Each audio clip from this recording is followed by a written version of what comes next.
Hey, you guys, my house is noisy, so I'm wearing my headphones. I'm in my cat corner again, and I had this on my mind. So last year I had a death sentence. It was stage 4 cancer. It was pretty serious, and I got my affairs in order right quick. I used to tell my sons that I'd be 120 and doing Tai Chi or Qigong or something on the beach. And, I was like, of course, I don't know, and nobody knows when you're going to go, right?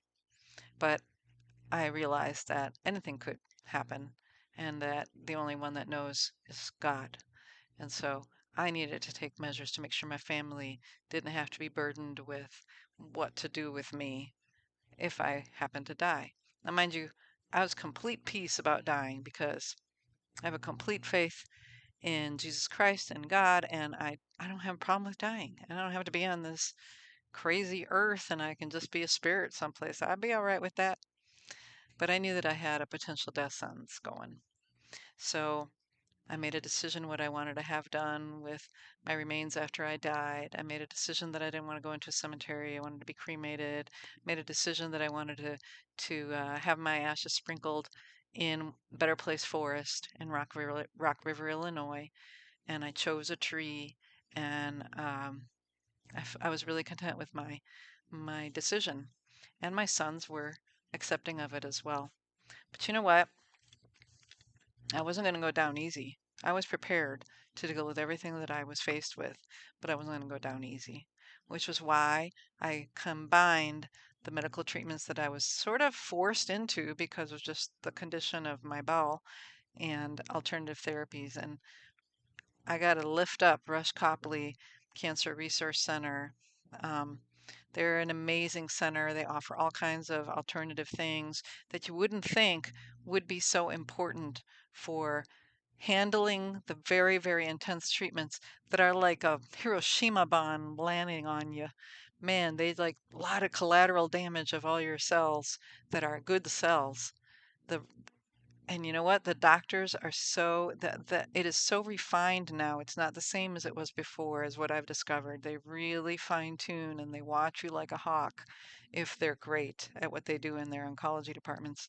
They watch you and they make sure and they're cautious and they're careful and they're so compassionate. Every nurse I ran into at Rush Copley Cancer Center was amazing. But, as far as I was concerned, I wasn't going down with a fight. And so I combined it with Cancer Resource Center, where I was able to get energy healing sessions and I was able to do art therapy and I was able to do just all kinds of amazing things. They have movement classes, they have, groups with jewelry making, they have counseling, they have so many different things, reflexology, um, so many different things to help support people who are going through cancer treatment and recovery.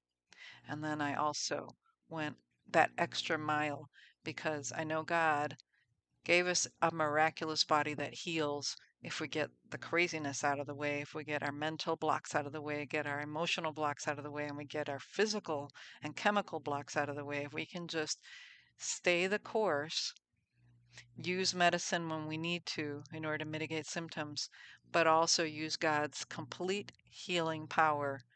He made our bodies that way, people. He made our bodies to heal. Don't ever let anyone tell you any different. I use that healing power in my prayers, in my friends who are praying for me, and just the peace and the knowledge that that is what I had going for me in a big way. The mental emotional peace is so much bigger than anything you could ever consider.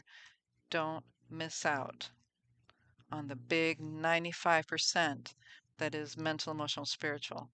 Don't miss out on that healing process because that's where the miracle starts. Mental, emotional, spiritual.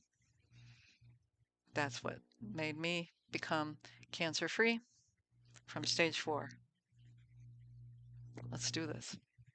It is possible.